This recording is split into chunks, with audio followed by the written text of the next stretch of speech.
Hey everybody, happy Monday morning. Let's get the week started off right. It's Spencer with Barwood Cabinets.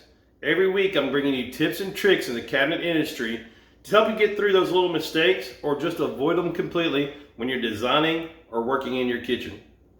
Today we're going to talk about a hinge restrictor. A friend of mine on LinkedIn, Craig, sent me a message and said, why don't you do one on hinge restrictors? Great idea. So when you're designing your kitchen, or you're installing and you forget to use a filler, or you don't have enough room to use a filler whenever something is protruding out at a different depth than the cabinet next to it, whether it be an appliance or a cabinet, sometimes you'll have to use something besides a filler. You just don't have enough room, you forgot to put it in there, whatever it is, that's when a hinge restrictor comes in handy. What is a hinge restrictor? Hinge restrictor is a little piece of plastic. There's two different types. The one I have here is used for face frame cabinets. There's a different type for frameless European hinges as well. Make sure you get the right one for the type of hinge you have. Now you can buy these in a local store, eBay, Amazon, local cabinet dealers will have them. We sell them to our clientele. What they do is if you can get in a situation where you did not or was not available to use a filler and your door hits, because doors are made to open 105 degrees or bigger, then you need a hinge restrictor.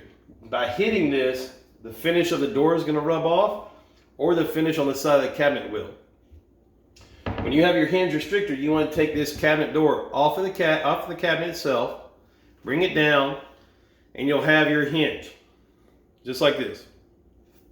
When you have your hinge, you're going to close it, and you will see once it's closed, right there's a little bar at the top once it's closed. That bar is where the hinge restrictor is going to go. I'll put it in here.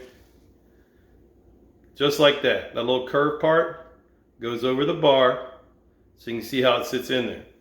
Once it's in there and you have it inside the hinge, you open that hinge back up.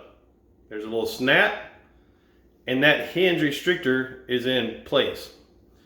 What this does, this door, instead of opening the normal 105 or 120 degrees, now that hinge restrictor is going to keep it where it doesn't go past 86 degrees. Now I won't have that banging, and I won't wear the finish off on the door or rub the finish off on the side of the cabinet. Most of your doors are going to come with either 2 hinges or 3. A hinge restrictor, usually you can get away with just doing 1 hinge. You might need 2 depending on the size of the door, but normally just 1 hinge restrictor is needed per door.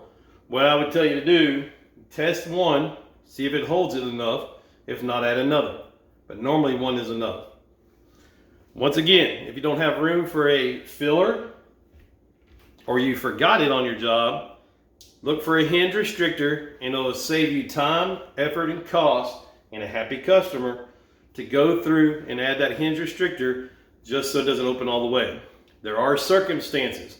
If you have a utility cabinet, base cabinet, you have sliding shelves, you might need that door to open even further than 86 degrees. Always keep that in mind. But if the hinge restrictor helps you, it's a great option when needed. We look forward to seeing you next week. Thanks.